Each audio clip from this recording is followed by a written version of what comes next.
Chers amis, je vous souhaite la bienvenue parmi nous. Je vous salue fraternellement en Jésus-Christ. C'est encore pour moi une fois de plus un plaisir de me retrouver avec vous pour partager l'étude de la parole de Dieu. Notre sujet aujourd'hui sera basé sur le sabbat.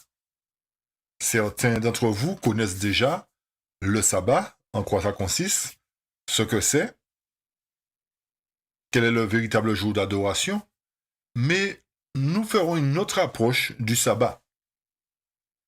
Et à travers cette approche, nous verrons différents points, qui est premièrement le respect dû à Dieu pendant le jour du sabbat. Le deuxième point sera l'heure du sabbat. À quelle heure devons-nous commencer? À quelle heure devons-nous terminer? La tenue vestimentaire. Y a-t-il une tenue spécifique ou peut-on venir comme nous voulons?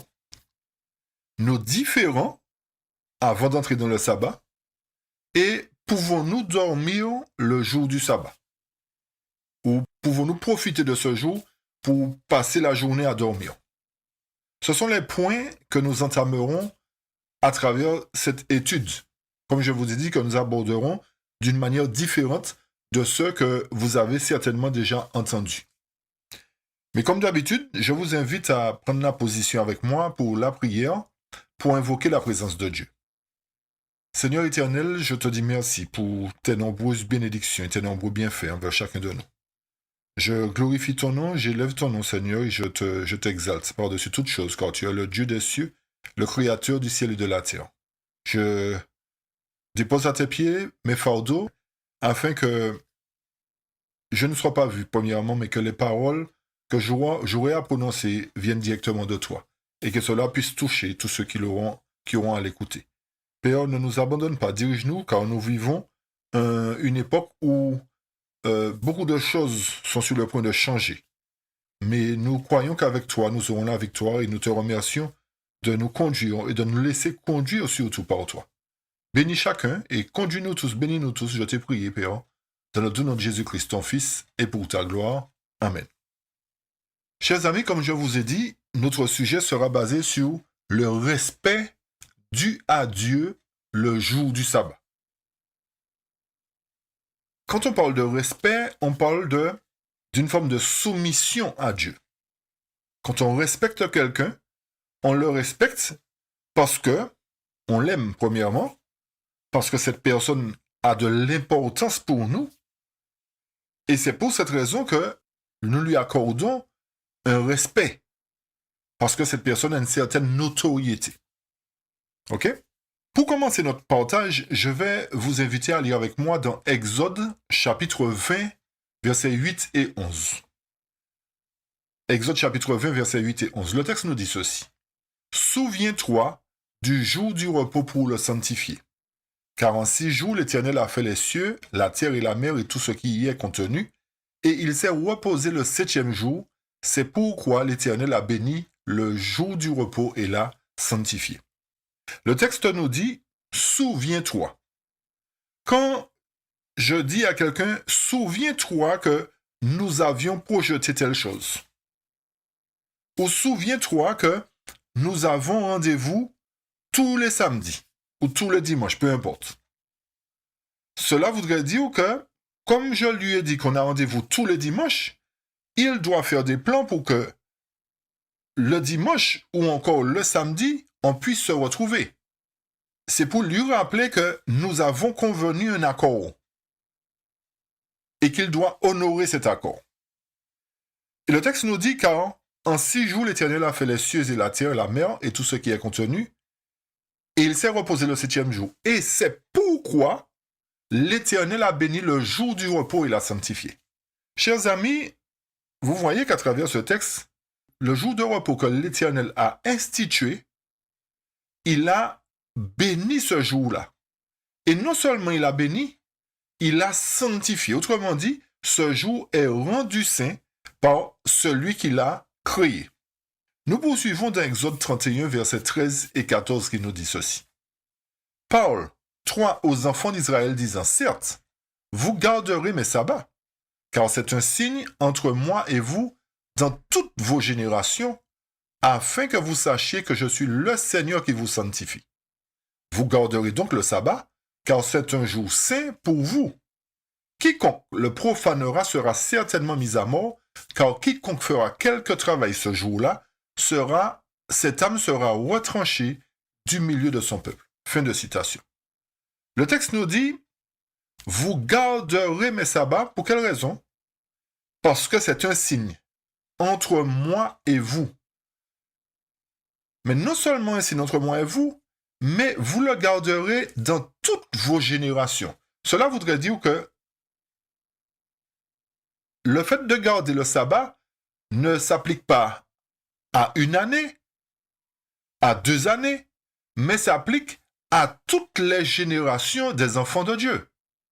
Cela voudrait dire à moi, à mes enfants, à mes petits-enfants, à mes arrière-petits-enfants, etc., etc. Et le texte nous dit, afin que vous sachiez que je suis le Seigneur qui vous sanctifie. Ce point est important. Le Seigneur, à travers Exode 31, nous dit que il nous sanctifie à travers ce jour.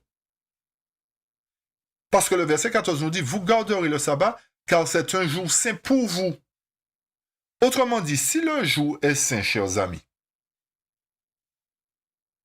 nous devons comprendre que c'est un jour spécial, parce qu'il est saint.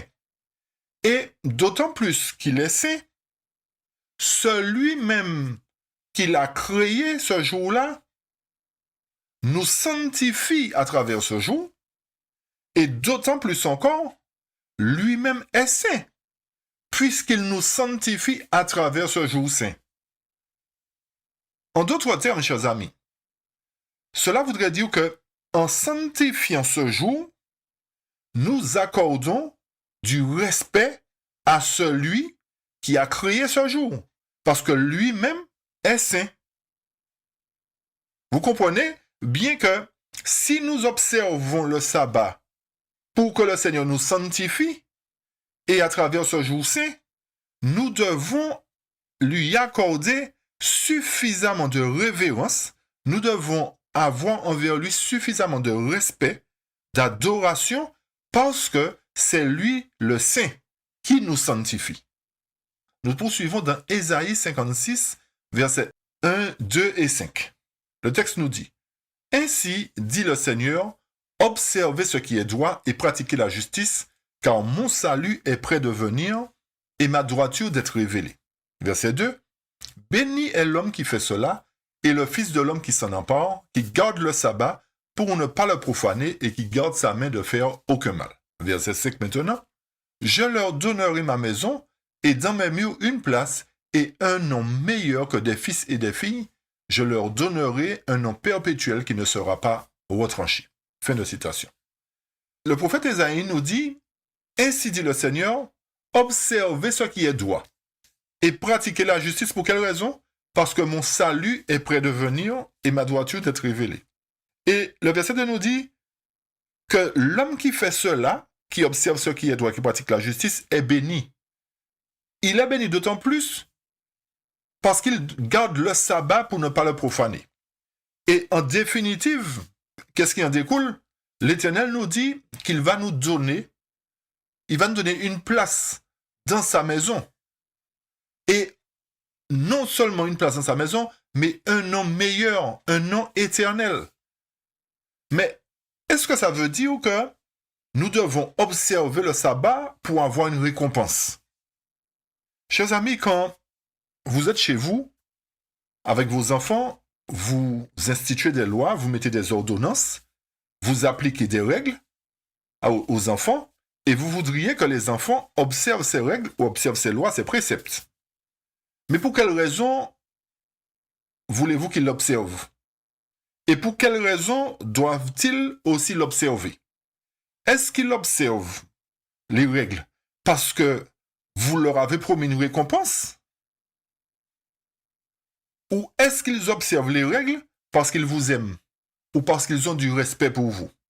Et vous-même, quand vous instituez les lois, est-ce que ça voudrait dire que vous n'aimez pas vos enfants? Est-ce que ça voudrait dire que vous avez de la haine contre eux? Non, je ne pense pas. Je pense que quand un parent ou des parents mettent en place des règles dans le foyer, ce n'est pas dans le but de faire du tort aux enfants ou à quiconque, mais c'est pour que le foyer puisse fonctionner correctement et pour que des bénédictions puissent en découler. Et l'enfant qui observe ces règles ne le fait pas parce que vous lui avez promis une récompense à la fin, mais il le fait parce qu'il a suffisamment d'amour pour vous et suffisamment de respect pour vous. En d'autres termes, chers amis, quand l'Éternel nous demande d'observer ce qui est droit, de pratiquer la justice, c'est parce que il nous donne suffisamment d'amour. Et c'est par amour qu'il nous demande cela, chers amis. Et en retour, nous devons lui montrer, lui donner autant d'amour par le fait d'observer ce qu'il nous donne comme recommandation. Vous comprenez, chers amis, que le salut ne s'obtient pas par des œuvres, mais le salut s'obtient par l'obéissance aux lois, aux préceptes que Dieu nous donne. Comme nos parents nous ont mis des ordonnances, des lois, c'est parce qu'ils nous aimaient, c'est parce qu'en retour, nous avons obéi parce que nous avons de l'amour pour nos parents, nous avions de l'amour, du respect pour nos parents. Et Dieu, nous l'appelons Père. Si Dieu est notre Père, et il nous demande d'observer le sabbat pour ne pas le profaner, d'avoir du respect pour lui vis-à-vis du sabbat, allons-nous désobéir à notre Père? Allons-nous montrer du mécontentement pour notre Père? Allons-nous passer à côté de ce qu'il nous a ordonné parce qu'il ne nous donne pas de récompense? Parce qu'il ne nous a pas promis de récompense? Ou allons-nous le faire parce que nous aimons notre Père? Si Dieu est notre Père, chers amis, avons-nous suffisamment d'amour pour lui pour observer ses recommandations? Avons-nous suffisamment d'amour et de respect pour lui afin d'observer les différentes règles qu'il nous a ordonnées? N'oubliez pas que ce n'est pas par les œuvres que nous sommes sauvés. Nous n'obéissons pas à Dieu pour être sauvés. Mais c'est notre obéissance par amour pour Dieu qui va nous permettre d'être sauvés. Vous comprenez bien, chers amis, que tout est une question d'amour et de respect vis-à-vis du Créateur. Parce que beaucoup de personnes qui pratiqueront beaucoup d'œuvres ne seront pas sauvées. La parole nous le dit. Poursuivons. Apocalypse 4, verset 11 nous dit « Tu es digne, ô Seigneur, de recevoir gloire, honneur et puissance, car tu as créé toutes choses, et pour ton plaisir, elles ont été créées. » Donc, vous comprenez bien que le sabbat est pour nous un sujet de rendre hommage, gloire, honneur et puissance à Dieu. Parce que c'est lui qui a fait ces choses, et il l'a fait aussi pour notre plaisir, chers amis. Et cela devient pour nous une fête. Parce que quand nous observons les lois par amour, il n'y a pas de contrainte. C'est avec un cœur joyeux que nous faisons les choses. Et c'est parce que nous avons suffisamment de respect pour celui qui a institué les lois. Quand vous vous fiancez, vous êtes tout doux, tout gentil, vous obéissez tout ce que la copine vous dit, vous êtes prêt à le faire, à décrocher la lune comme vous dites. Et une fois que vous êtes marié, c'est plus la même personne. Pour quelle raison? Est-ce que vous l'avez fait pour avoir la fille? Ou est-ce que vous l'avez fait parce que vous aimiez cette personne-là? Vous comprenez que tout, chers amis, c'est une question d'amour. Nous ne devons pas faire des choses pour avoir quelque chose. Mais nous devons le faire par amour pour la personne qui est en face de nous. Et la personne qui est en face de nous, au-dessus de nous, je vais dire, c'est Dieu. Et Dieu est notre créateur. Et l'Apocalypse nous dit qu'il est digne de recevoir gloire et honneur. Pourquoi? Car il a créé toutes choses. Il a créé toutes choses, chers amis. Il a créé la nature. Pour nous, nous sommes contents d'aller en nature. Nous sommes contents d'aller à la plage. Nous sommes contents de profiter de toutes ces choses. Nous ne maugrions pas pour aller à la plage. Nous ne maugrions pas pour aller dans la nature. Mais souvent, nous maugrions parce que Dieu nous demande d'observer le sabbat correctement et nous ne sommes pas prêts à le faire. cela voudrait dire que quand ça nous arrange, nous obéissons, parce que nous disons que nous aimons Dieu, et quand ça ne nous arrange pas, nous faisons ce que nous voulons, mais nous oublions que nous manquons d'amour à ce moment-là, chers amis.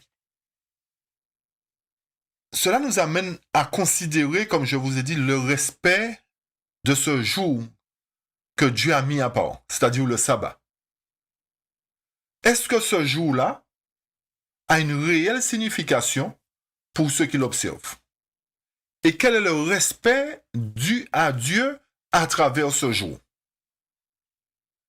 Je vais vous inviter à lire avec moi un texte qui se trouve dans Avec Dieu chaque jour du 10 octobre. Le texte nous dit « Souviens-toi du jour du repos pour le sanctifier ».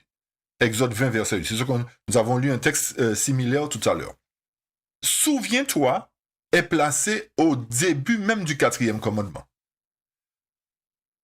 Et le texte nous dit « Pendant toute la semaine, ne perdez pas de vue le saint sabbat de l'Éternel, car ce jour doit être consacré au service de Dieu.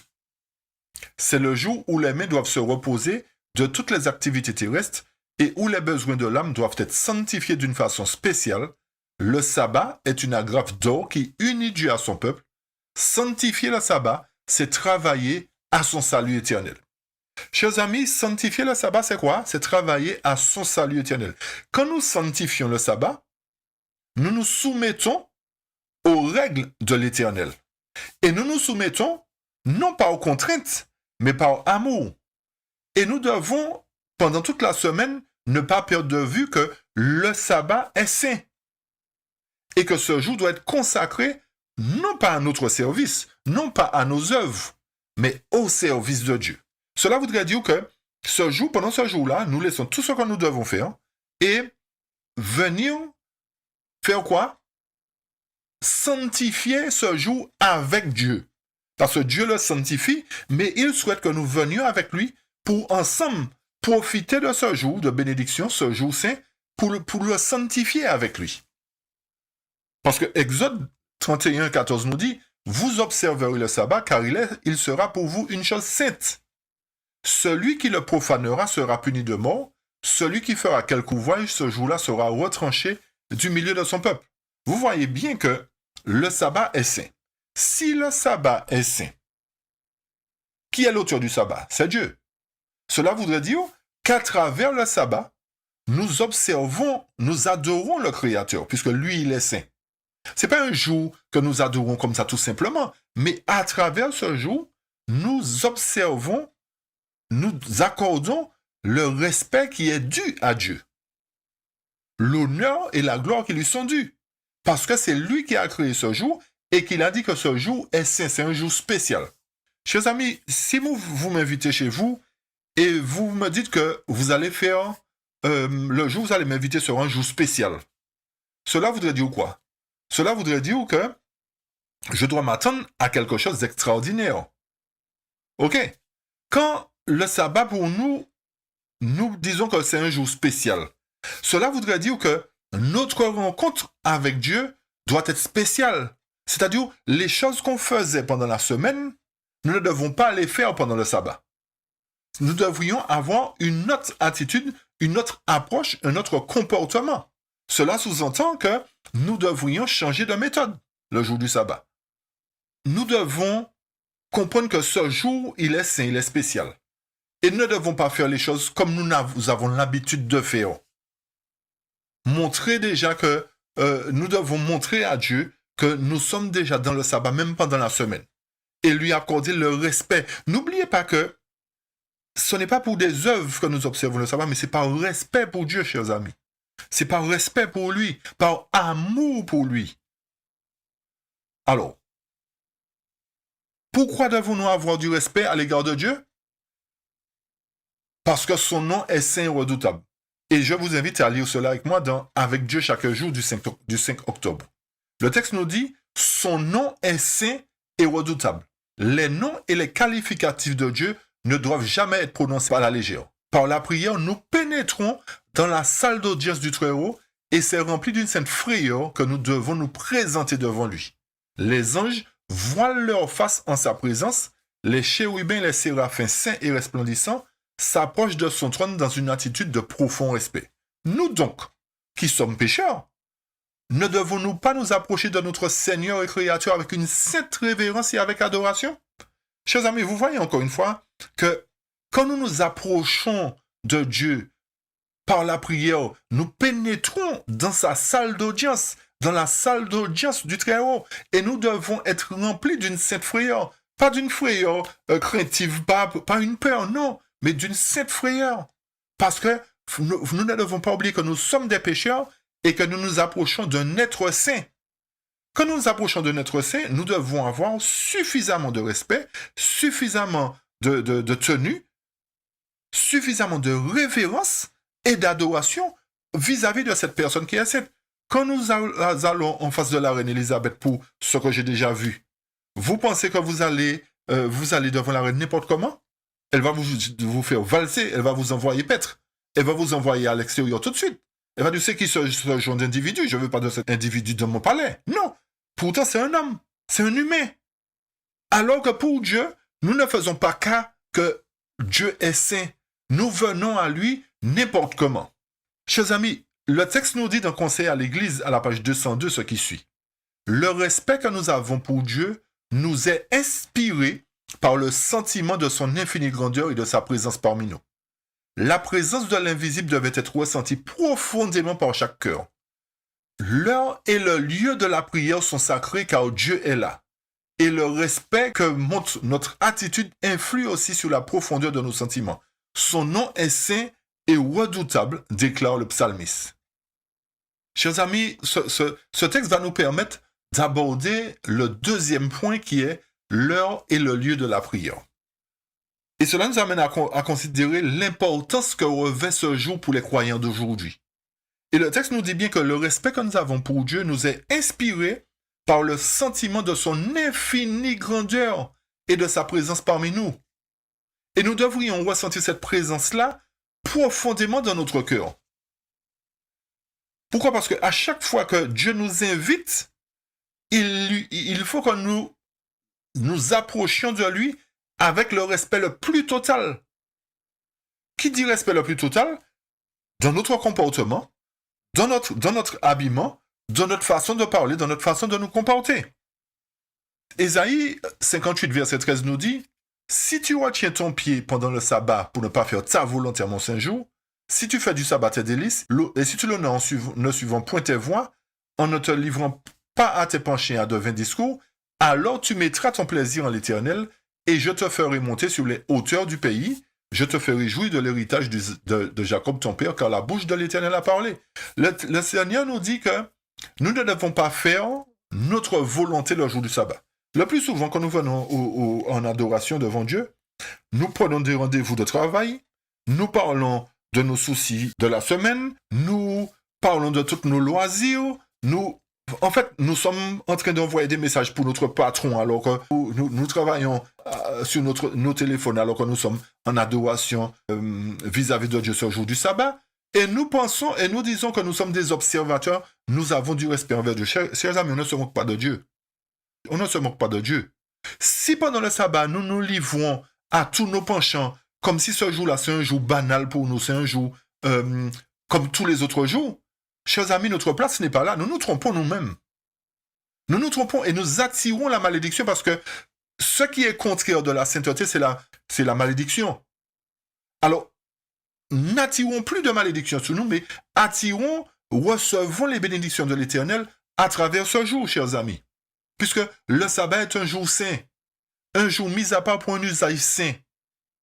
Un jour où nous ne faisons pas ce que nous voulons, comme nous voulons, mais un jour où nous faisons ce que Dieu nous a ordonné, chers amis. Alors, cela, comme je vous ai dit, nous amène à comprendre, à considérer l'heure du sabbat. À quelle heure avons-nous rendez-vous avec Dieu quand il nous demande d'observer le sabbat? Nous allons commencer par l'heure du début et ensuite nous terminerons par l'heure de la fin. Rappelez-vous, chers amis, qu'une journée de sabbat commence par une nuit et se termine par une nuit. C'est comme ça que Dieu a fait la création. Il y a eu un soir, il y a eu un matin, et ce fut le premier jour, etc., le deuxième et le troisième, etc. Ça voudrait dire qu'une journée commence par une nuit. Non pas à minuit comme les Romains ont changé le calendrier, mais comme Dieu l'a institué, une journée commence au coucher du soleil, et se termine au coucher du soleil. Ne voilà-t-il pas que dans certains pays occidentaux, il arrive que le cycle solaire ne soit pas le même en été comme en hiver. Ne serait-ce qu'en métropole, en été, le soleil se couche plus tard. D'accord? Tandis qu'aux Antilles, le soleil se couche à peu près à la même heure, 18h, 18h30, etc. Mais tandis qu'en métropole, ou dans certains pays occidentaux, le soleil se couche à 22h. Et pour ma part, c'est un privilège quand le sabbat est en été parce que ça me permet d'avoir plus de temps pour vaquer à mes occupations pour ne pas entrer en retard dans le sabbat. Pour moi, ça me réjouit. Il y a d'autres que ça réjouisse aussi. Mais il y a d'autres que ça fatigue en fait. Dit, ouais, c'est pas possible pour attendre le sabbat jusqu'à 22h là. Mais non, je vais commencer mon sabbat plus tôt, comme ça, l'Éternel est bon parce que je vais me coucher tôt, je suis fatigué. Chers amis, laissez-moi vous dire, si le sabbat commence d'un coucher de soleil à l'autre, quand vous commencez à saluer le sabbat avant l'heure et que vous terminez avant le coucher du soleil, posez-vous la question, quel jour avez-vous sanctifié? Le vendredi ou le sabbat? Je vous pose la question. Parce que si l'Éternel nous a dit que, nous l'avons lu tout à l'heure, chers amis, dans Conseil à l'Église, l'heure et le lieu de la prière sont sacrés. Si l'heure et le lieu de la prière sont sacrés, quand nous commençons avant l'heure, parce que ça nous dérange d'attendre le coucher du soleil, est-ce que cela voudrait dire que nous avons de l'amour pour Dieu déjà? Est-ce que cela voudrait dire que nous avons du respect pour Dieu déjà? Vous comprenez, chers amis, jusqu'où ça peut aller? Cela voudrait dire que, et l'Éternel nous a dit de ne pas prendre ce jour pour faire nos affaires, de ne pas faire notre volonté en ce saint jour-là.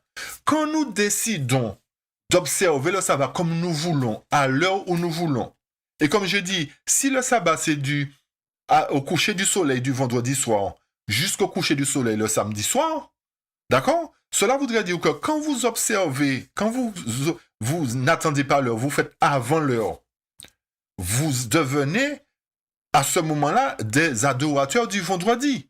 Et qui sont ceux qui adorent le vendredi? Ce ne sont pas nos amis musulmans? Alors peut-être que vous êtes musulmans et vous ne le savez pas. Chers amis, réfléchissons quand nous faisons les choses. Réfléchissons bien. Quand nous observons, quand le soleil se couche tard en été pour nous, en Europe, et que nous ne savons pas attendre l'heure, nous sommes pressés parce que c'est le jour où nous sommes plus fatigués. Oui, certainement, nous sommes fatigués. Mais si nous laissons Dieu conduire nos vies et par amour pour lui, nous faisons les choses, vous pensez qu'il ne va pas nous accorder la force d'attendre cette heure-là? Alors, quand nous voulons faire notre volonté, est-ce que nous sanctifions ce jour? Est-ce que nous avons du respect pour l'Éternel, chers amis? Est-ce que nous n'adorons pas plus comme les musulmans qui observent le vendredi? Ou est-ce que nous adorons le Créateur qui a dit que c'est le sabbat le jour du repos? D'autre part, chers amis, par le fait que la fin du sabbat aussi se termine aussi tard, il s'en trouve qui ne le respectent pas non plus. Ils sont pressés d'y mettre fin pour faire quoi? Sans clôturer le sabbat, sans fermer le sabbat, sans remercier Dieu pour la journée de sabbat, pour aller faire quoi? Pour aller se promener, pour aller faire les magasins, parce qu'ils ont oublié d'acheter des courses pendant la semaine et ils vont faire les courses parce que pour eux, le sabbat est terminé. Laissez-moi vous dire, chers amis, on ne se moque pas de Dieu. On ne se moque pas de Dieu. Alors, quand on fait cela aussi, quand on termine l'heure du sabbat avant l'heure n'est pas l'heure, chers amis. Quand vous travaillez pour un patron et que le patron vous dit, vous commencez à 8 heures, si vous arrivez à 7 heures et puis vous êtes dans l'entreprise, le patron vous dit, je vous paye à partir de 8 heures, il ne va pas vous donner de l'argent parce que vous arrivez avant, parce qu'il vous aime. D'accord? Le patron n'est pas Dieu. Le patron, il fait après les possibilités qu'il a. Quand il vous dit que vous terminez de travailler à telle heure, d'accord? Si vous terminez avant, par contre, il va vous dire, écoutez-moi, je vous paie pour un nombre d'heures. Si vous terminez avant, vous n'êtes pas payé non plus. Écoutez, faites bien ce que vous avez à faire. Je rigole pas avec ça parce que c'est mon argent que je vous donne. Alors, considérez bien les choses. Si maintenant le patron vous dit encore, les heures supplémentaires, je ne paie pas, vous vous attardez à rester après l'heure, ça c'est votre problème. Vous avez décidé de donner au patron cette heure, vous a dit qu'il ne vous paie pas l'heure supplémentaire. Vous faites ce que vous voulez. Pour Dieu, chers amis, arrêtons de faire ce que nous voulons. Dieu n'est pas un béni oui-oui ou quelqu'un qui accepte tout et n'importe quoi et puis il dit, bon, comme il est bon Dieu, puisqu'on l'appelle le bon Dieu, il accepte tout. Chers amis, en ne respectant pas l'heure du sabbat, nous déshonorons Dieu. Nous n'avons pas de respect pour lui, encore moins de l'amour pour lui, parce que nous ne savons pas observer les commandements qu'il nous a donnés. Et nous voulons que nos enfants nous obéissent, chers amis. Comment voulons-nous que nos enfants nous obéissent et nous n'obéissons pas à Dieu? Ce n'est pas possible. D'autre part, quand le sabbat, par exemple, se termine et que nous avons nos activités à l'église, le plus souvent, tant que nos activités ne sont pas terminées, nous ne fermons pas le sabbat. Nous disons, mais non, nous n'avons pas fini la réunion JA, nous n'avons pas fini ceci, nous n'avons pas fini cela. Quand vous faites ceci, chers amis, quand vous continuez vos activités alors que le soleil se couche, et que le soleil est déjà couché, que vous êtes encore dans vos activités de sabbat, et que l'Éternel vous dit que c'est ce jour-là qui est saint, quand vous allez clôturer après, ou fermer le sabbat après, sur quel jour vous le faites? Puisqu'il y a un soir, il y a un matin, ce fut un nouveau jour. Quand vous le faites après, vous le faites sur quel jour? Vous devenez adorateur du dimanche. Vous n'êtes plus adorateur du sabbat. Parce que l'Éternel nous a dit que c'est d'un coucher du soleil à un autre coucher du soleil. En commençant avant, longtemps avant, parce que l'heure est trop tardive en été quand nous sommes en Occident, et en terminant avant, nous n'observons pas le sabbat. Nous n'avons pas de respect vis-à-vis de Dieu. Nous n'avons pas d'amour vis-à-vis de Dieu, chers amis. Parce que nous faisons ce que nous voulons. Le texte nous a dit, si tu retiens ton pays pendant le sabbat pour ne pas faire ta volonté, qu'est-ce que l'Éternel va faire? Il te fera jouir de l'héritage de Jacob. Comme j'ai dit, nous ne faisons pas des choses pour être sauvés. Mais nous le faisons parce que nous sommes déjà sauvés, parce que l'Éternel nous a déjà sauvés d'avance, chers amis. Alors, si nous aimons Dieu, apprenons à le respecter à travers les heures qu'il nous a fixées. Ne faisons pas ce que nous voulons et nous disons non, j'ai mes affaires à faire, je vais aller faire mes courses ou bien je vais me promener parce qu'il fait beau aujourd'hui, sabbat, il fait beau. Oui, on peut aller se promener. Mais n'oublions pas que les heures du sabbat sont sacrées. Non, pas nous promener pour acheter ce que nous voulons faire, nos affaires. Mais l'Éternel n'est pas contre non plus que nous allions nous promener dans la nature pour découvrir la nature. Il faut faire attention à ce que je dis. Hein. Je n'ai pas dit de ne pas aller se promener, mais si nous prenons les heures sacrées du sabbat pour faire n'importe quoi, cela devient une abomination pour nous, chers amis. Cela devient une abomination. Et vous voyez, chers amis, que l'heure du sabbat est très importante. C'est très important. N'oublions pas que les heures, quand nous terminons notre sabbat, chers amis, nous devons le clôturer pour que lorsque le soleil se couche, notre sabbat soit fini. Nous ne devons pas aller prier après le coucher du soleil parce que nous le faisons sur le jour du dimanche. Nous devenons des adorateurs du dimanche. Et pareil pour le vendredi, quand nous commençons longtemps avant, cela ne veut pas dire que nous ne pouvons pas louer avant. Mais quand nous disons les choses, ah non, il est trop tard, je ne vais pas rester jusqu'à 22h à attendre le sabbat, là, non, vous devenez musulman à ce moment-là. Et comprenez bien les choses, hein. Comprenez bien les choses. Quand nous allons au culte, quand nous allons au culte le sabbat matin, à quelle heure arrivons-nous? Nous arrivons à l'heure où nous voulons, alors que Dieu nous a fixé un rendez-vous. Quand vous allez à un rendez-vous avec votre fiancé, vous donnez un rendez-vous à votre fiancé, vous arrivez après l'heure. Non, vous faites tout pour arriver avant l'heure. Parce que vous avez du respect pour votre fiancé. Dieu est plus que votre fiancé et vous n'avez pas de respect pour lui. C'est lui qui vous sauve, vous n'avez pas de respect pour lui. Chers amis, qu'en dites-vous? Je vais mettre lui dedans aussi. Hein. Ne pensez pas que je suis en train de pointer du doigt quiconque, mais je me mets dedans aussi parce que chacun de nous fautons d'une certaine manière. Alors, serions-nous plus honnêtes envers notre fiancé ou envers notre patron? Parce que quand le patron nous a dit 9h, 9h c'est 9h.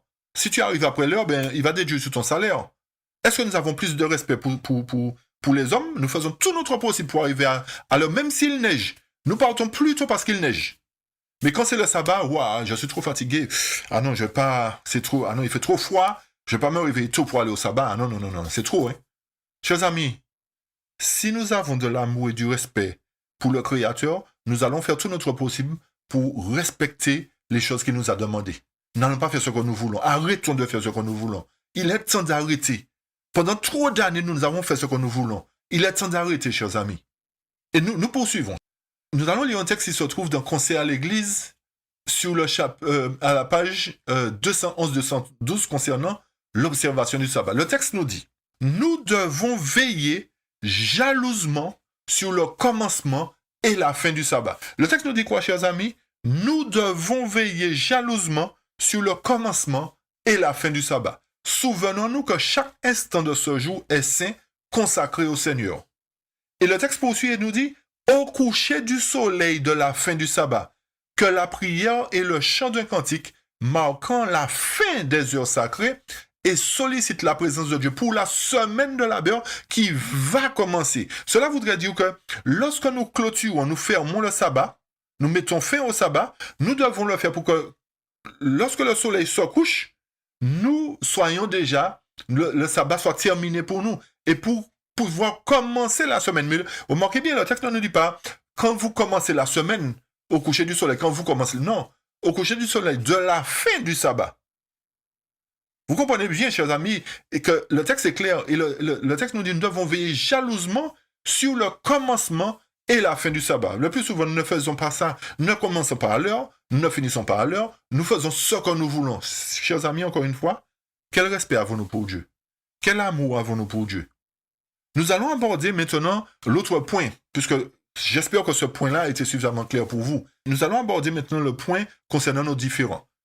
Le plus souvent, nous entrons dans le sabbat avec nos différends. Nous sommes querellés avec notre mari, notre femme, nos enfants, et nous entrons dans le sabbat et puis nous demandons, Seigneur, bénis-nous, nous sommes les plus saints, et notre mari ou notre femme est la maudite et celle qui n'est pas bonne parce que elle n'a pas fait ce que vous vouliez. Le texte nous dit dans Conseil à l'Église, page 211, une autre tâche ne doit pas non plus être négligée le jour de la préparation. C'est celle qui consiste à régler les différends qui auraient pu s'élever, soit dans la famille, soit dans l'Église. Que toute amertume, toute colère, toute malice soit bannie du cœur, confessez humblement vos péchés les uns aux autres et priez les uns pour les autres. Chers amis, pour quelle raison doit-on mettre de côté régler nos différends avant d'entrer dans le sabbat? Parce que comme nous l'avons prouvé tout à l'heure, c'est un jour saint. Rien de souillé ne vient en présence de la sainteté. Parce que celui qui est souillé risque d'être foudroyé par la présence de la sainteté. Vous remarquez bien que le fait que nous soyons pécheurs aujourd'hui, nous ne pouvons pas regarder Dieu en face. Parce que son éclat est tellement puissant, il est tellement saint que nous risquerions de mourir si nous ne sommes pas dans la condition. Cela voudrait dire que lorsque nous venons en adoration avec Dieu dans son saint jour, et que nous venons en ne réglant pas nos différences, nous attirons la malédiction, nous attirons la mort sur nous, chers amis. Nous devrions comprendre que toutes ces choses doivent être réglées pour que lorsque nous entrons dans le sabbat de l'Éternel, nous soyons en parfaite harmonie avec lui. Nous soyons en symbiose avec lui. D'accord, chers amis? En fait, ne pensez pas que cela est pour vous embêter, mais c'est pour nous amener à une meilleure adoration, alors que le monde tend à défaire la véritable adoration, à s'éloigner de la véritable adoration. Mais l'Éternel a un peuple saint, l'Éternel a un peuple qu'il a choisi, et il veut que ce peuple reconsidère ses voies et se rapproche de lui. L'autre point que nous allons aborder, c'est les vêtements. La question est, avec qui nous avons rendez-vous encore une fois de plus, chers amis? Avec Dieu ou avec un homme?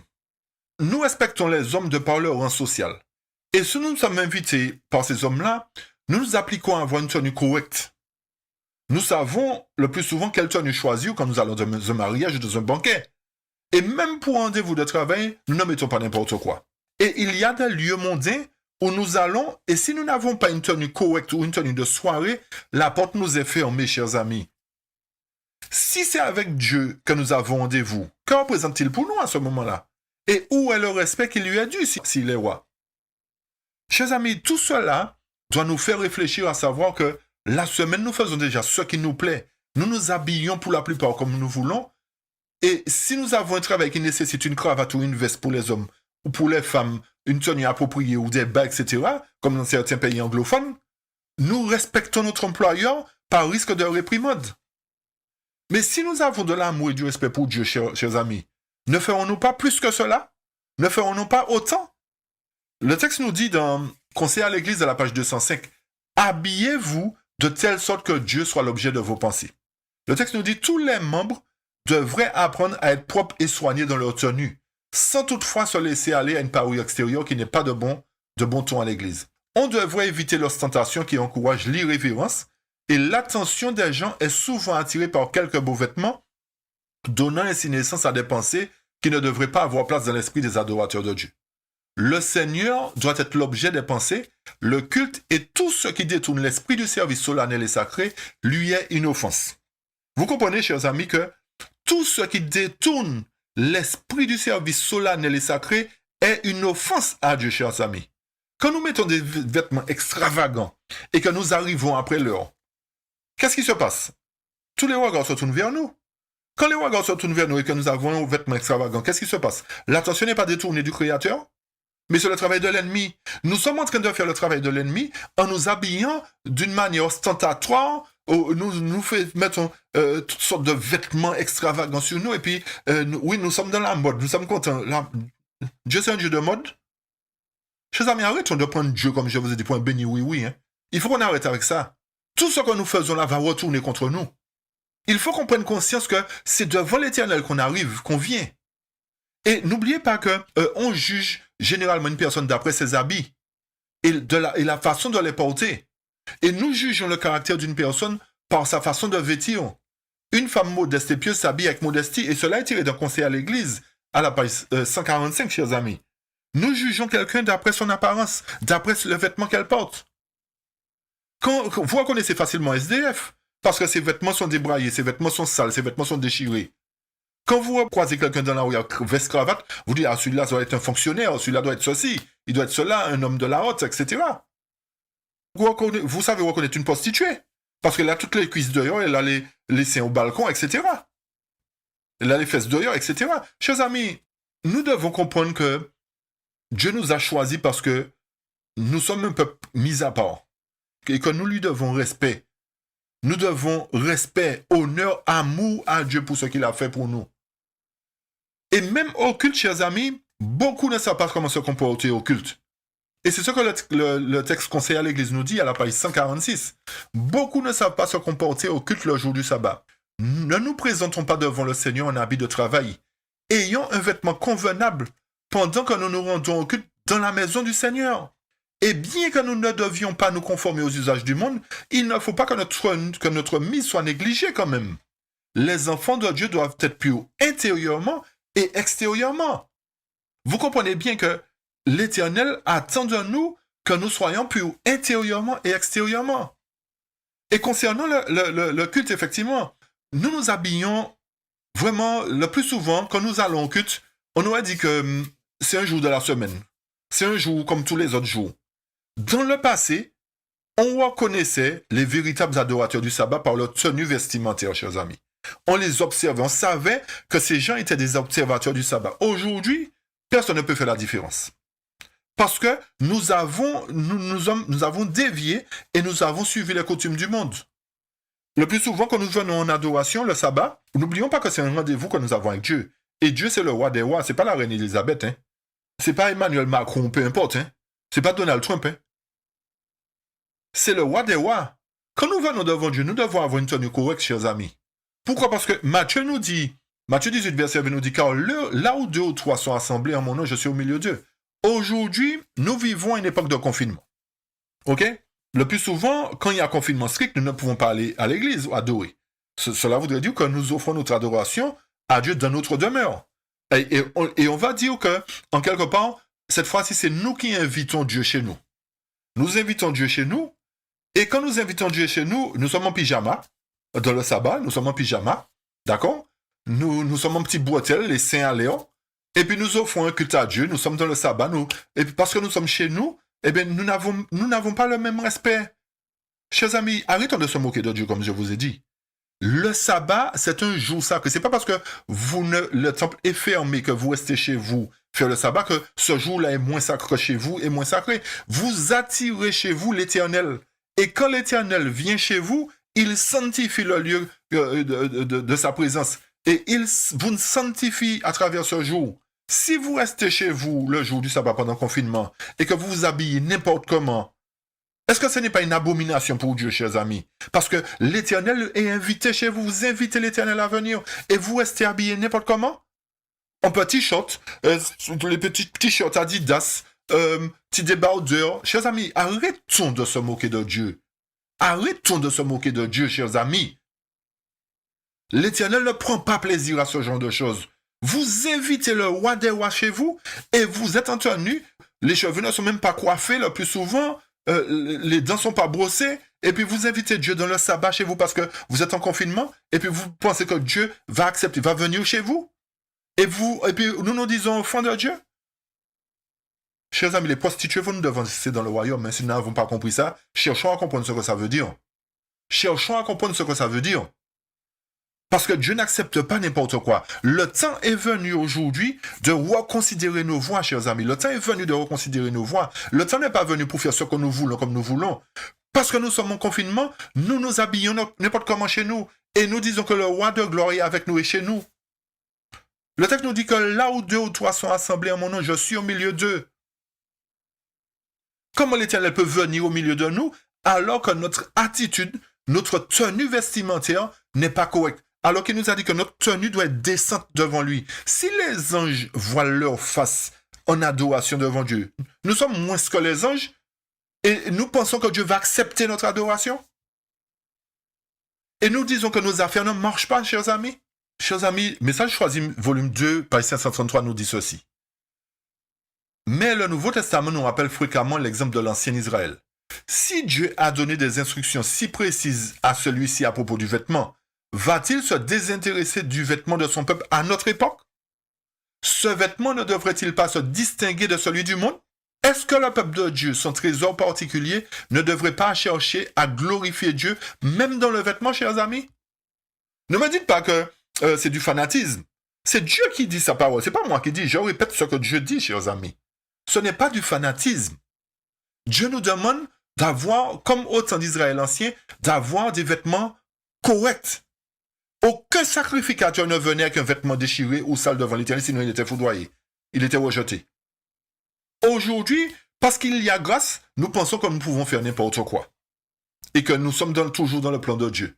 Le texte, Message choisi toujours, volume 2 à la page 533 nous dit « Tous ceux qui se réunissent le jour du sabbat pour adorer Dieu devraient, autant que possible, porter un habit propre, saillant, digne de la maison de prière. » Chers amis, digne de la maison de prière. Si vous êtes chez vous pendant le confinement, votre chez vous devient la maison de prière de Dieu. Et le texte continue en ces termes. Ceux qui croient que le sabbat est saint au Seigneur et honorable déshonorent le sabbat et Dieu et sa maison s'ils portent le jour du sabbat les mêmes habits qu'ils ont portés toute la semaine.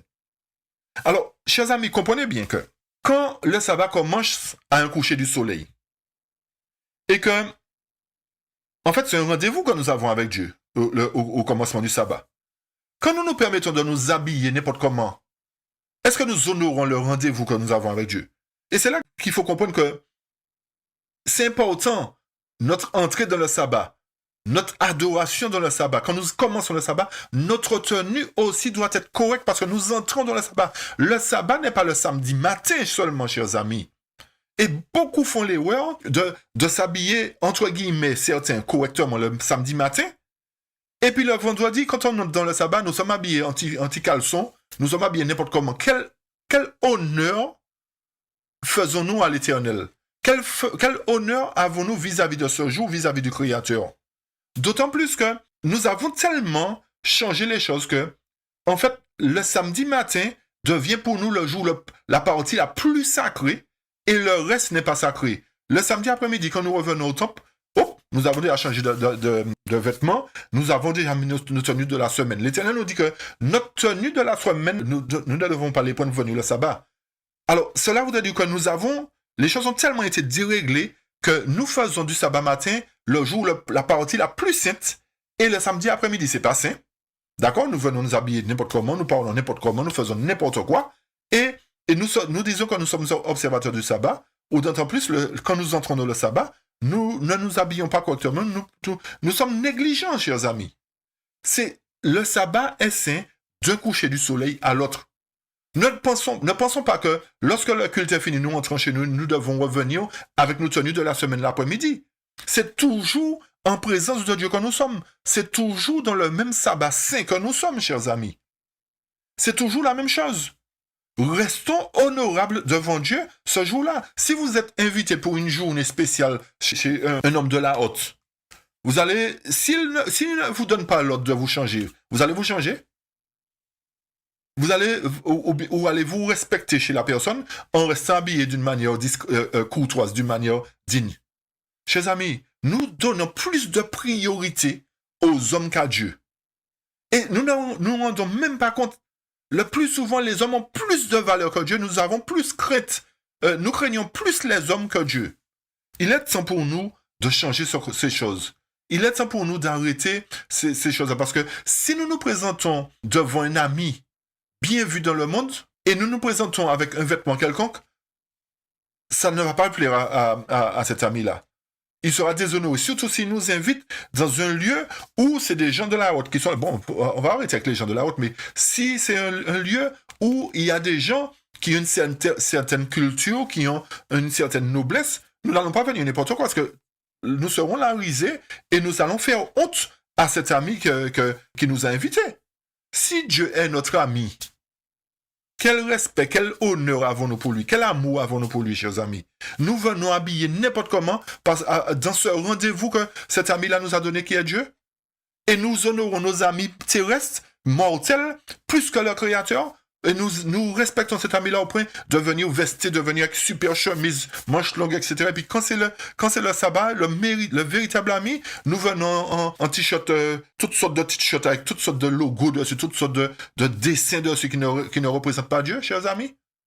Au nom de Jésus, j'espère que les choses vont changer à partir de ce jour. J'espère que les décisions qu'on prendra seront différentes. Et je souhaite vraiment que nous ne puissions pas penser que Dieu, c'est un Dieu qui accepte tout et n'importe quoi, chers amis. Et nous devons comprendre que quand nous nous présentons devant Dieu, nous ne devons pas nous présenter de manière quelconque, le sabbat particulièrement pour adorer le grand Dieu. Et j'ai pris le thème du sabbat parce que souvent j'ai constaté, depuis ma jeunesse jusqu'à aujourd'hui, que les choses ont dégénéré. Et on a de moins en moins de respect pour la maison de Dieu, pour la salle d'audience du Très-Haut. On se réunit dans sa maison, qui est la salle d'audience, où maintenant on invite l'Éternel chez nous, qui devient la salle d'audience du Très-Haut, parce qu'on invite l'Éternel à venir chez nous avec ses anges. Et on le fait avec peu de respect, ou peu de révérence. Cela témoigne, chers amis, de notre caractère, de ce qu'il y a à l'intérieur. N'oublions pas au début que nous avons dit que nous devons être saints intérieurement et extérieurement. Ne devons pas être saints seulement en apparence, mais c'est ce qui est en dedans qui doit rejaillir à l'extérieur. Si ce qui est en dedans est bon, ça va rejaillir à l'intérieur. Mais si c'est pas bon, dis-moi qui tu fréquentes, je te dirai qui tu es. Dis-moi comment tu t'habilles, je te dirai ce qu'est ton caractère. C'est ce qu'on a lu tout à l'heure dans la parole de Dieu. Chers amis, Message choisi volume 2, page 736 nous dit « On aura soin tout spécialement de montrer par son vêtement qu'on a un respect sacré pour le sabbat et pour le culte. » Remarquez bien, le texte nous dit on aura un respect sacré pour le sabbat et pour le culte. Alors ça voudrait dire que ce n'est pas le culte seulement qui est saint, chers amis, mais le sabbat est aussi sacré. C'est-à-dire d'un coucher du soleil à l'autre. Quand nous entrons dans le sabbat, ayons une tenue décente pour l'Éternel, chers amis. Changeons les choses. Ne commençons pas le sabbat en pyjama parce que nous sommes tellement fatigués. Ayons une tenue décente, c'est par respect pour l'Éternel, par amour pour l'Éternel. Et le texte nous dit, la ligne de démarcation séparant du monde cette classe de personnes sera évidente pour tous. On doit avoir un changement dans notre comportement. On doit avoir un changement dans notre attitude, dans notre habillement. Et comme le sabbat est un signe caractéristique d'Israël lorsqu'il sortit d'Égypte pour entrer dans la Canaan terrestre, de même, ce jour saint, ce jour de sabbat, est le signe distinctif du peuple de Dieu au moment où il se dispose à entrer dans la Canaan céleste. Il indique les liens de parenté qui unissent le Seigneur à son peuple. Et par lui, on reconnaît que celui-ci honore sa loi. Il distinguera ses fidèles sujets de ceux qui transgressent ses commandements. Chers amis, avant de terminer, je vais vous raconter une histoire que j'ai vécue avec un ami. Alors que nous sommes rendus au temple et que nous nous apprêtions à entamer la leçon de l'école du sabbat, la monitrice qui faisait la leçon, je ne me suis pas rendu compte tout de suite de cela. Mais j'ai mon ami à un moment donné qui s'agite depuis un moment. Je dis, mais... Et il est en train de transpirer, il est dans tous ses états. Je dis, mais qu'est-ce qui t'arrive? Tu es malade, tu as un problème. Il me dit, regarde bien, regarde devant toi, tu n'as pas vu ce qui se passe là. Je dis, c'est quoi? Alors je porte mon attention et je vois effectivement que la monitrice, elle a les seins au balcon. Parce que quand elle se penche pour faire la leçon, elle ne reste pas debout debout droit devant nous. Elle se penche pour faire tout le monde participer, pour animer la chose d'une certaine manière. Et quand la sœur se baisse, effectivement, on voit tout ce qui se passe comme si elle n'avait pas de soutien sur elle. Chers amis, mon ami était déjà en train de transpirer parce que ça faisait de l'effet sur lui. Et je pensais qu'il était malade parce qu'il transpirait tellement, il était agité. Je pensais qu'il était malade. Qu'est-ce qui le rendait malade? Les seins de la sœur qu'il voyait devant lui, comme ça, parce que la sœur se penchait, et la sœur ne se rendait peut-être même pas compte qu'elle avait les seins au balcon et qu'elle perturbait le frère. Tout ça pour dire, chers amis, quand nous venons en adoration devant Dieu, avec un vêtement qui ne convient pas, comme nous a dit le texte tout à l'heure, nous détournons l'attention des membres de l'adoration qui est due à Dieu. Je m'excuse, mesdames, mais le plus souvent, vous vous habillez d'une manière indigne et vous déshonorez Dieu et vous invitez l'assemblée aussi à déshonorer Dieu. Quand vous arrivez le sabbat, alors pour l'Occident, pour l'Europe, la plupart des femmes se mettent en pantalon maintenant. C'est un pantalon où le pantalon est tellement serré qu'on voit la forme devant et la forme derrière. Vous pensez que ça perturbe pas, chers amis? Vous pensez que les hommes qui sont là, ils sont tous tellement sains que ça ne les affecte pas à un moment donné? Ou quand vous montez sur la chair, parce que il n'y a pas assez de tissu pour la robe ou la jupe, vous êtes obligé de mettre le livre, la Bible par-dessus pour qu'on puisse pas voir ce qu'il y a au fond?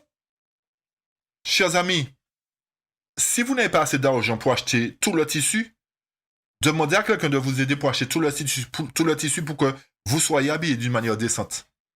Arrêtez de venir et puis influencer les membres, détourner l'attention des membres du Créateur. Surtout quand vous montez sur la chair, habillez-vous qu'on ne voit pas Valérie va à la ville.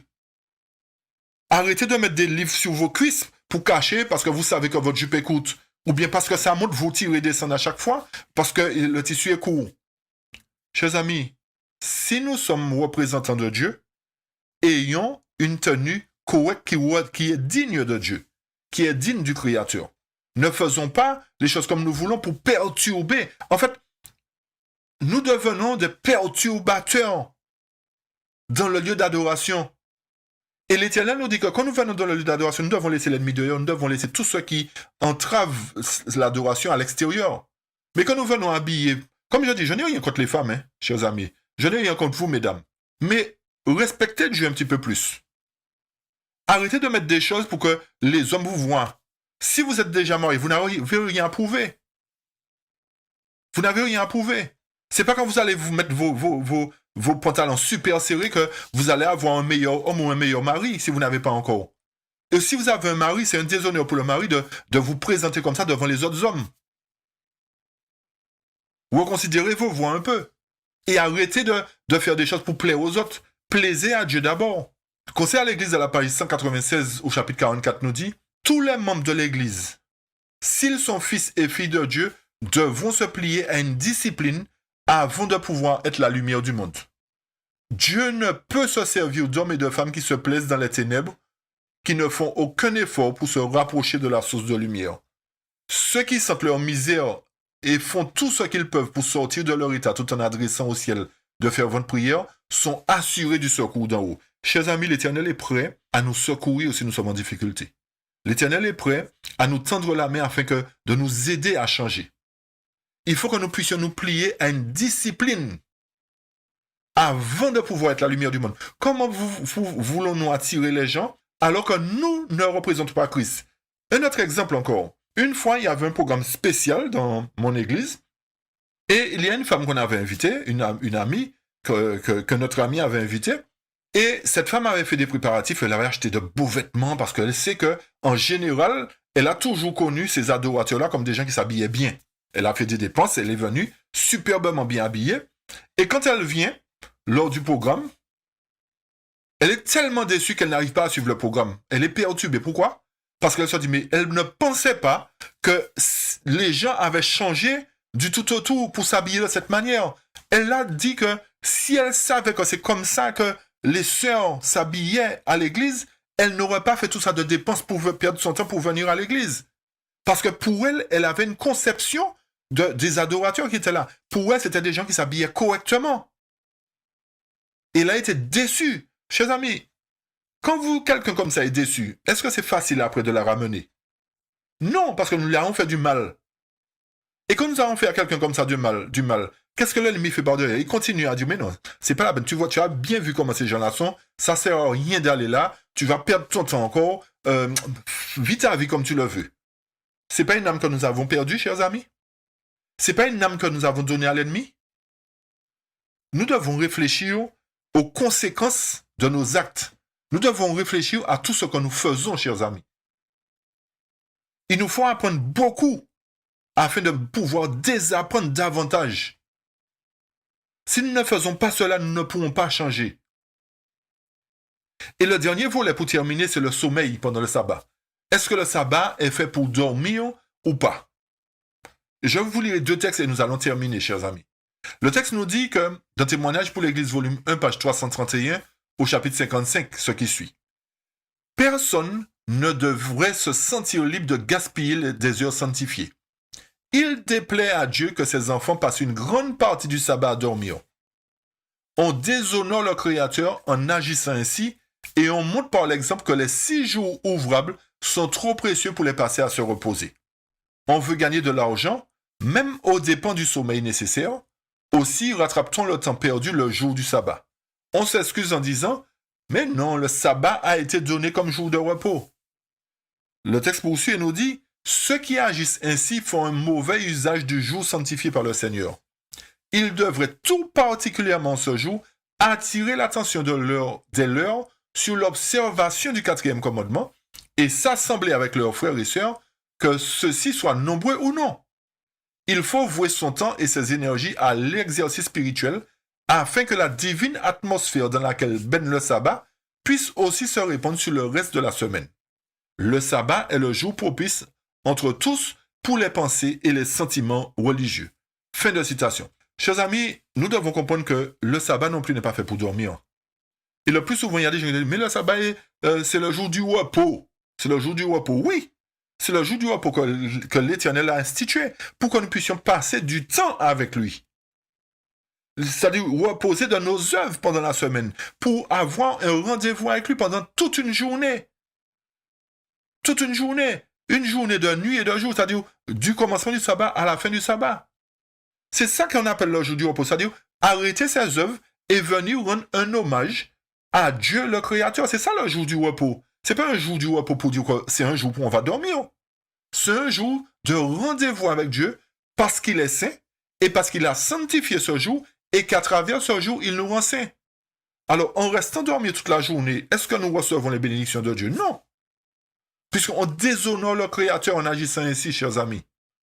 Et le texte nous fait bien comprendre que ce jour-là, nous devrions nous assembler avec nos frères et sœurs, que ceux-ci soient nombreux ou pas, pour parler des commandements de Dieu, pour échanger sur la doctrine, sur avoir des discussions qui nous élèvent vers Dieu, qui nous permettent de comprendre les prophéties, qui nous permettent de comprendre, d'étudier. Nous devons prendre ce temps pour étudier. Ou si nous allons en nature, montrer à nos enfants que la nature nous a été donnée par Dieu. Mais ne pas les perdre notre temps, et puis, quand nous sommes en nature, nous parlons de tout et n'importe quoi, comme si nous n'étions plus dans le sabbat. Chers amis, je souhaite que cette étude que nous avons faite vous permettra vraiment de prendre conscience que nous devrions changer de comportement, que nous devrions changer de voie, changer de méthode, et arrêter de déshonorer Dieu. Devenons de véritables observateurs du sabbat.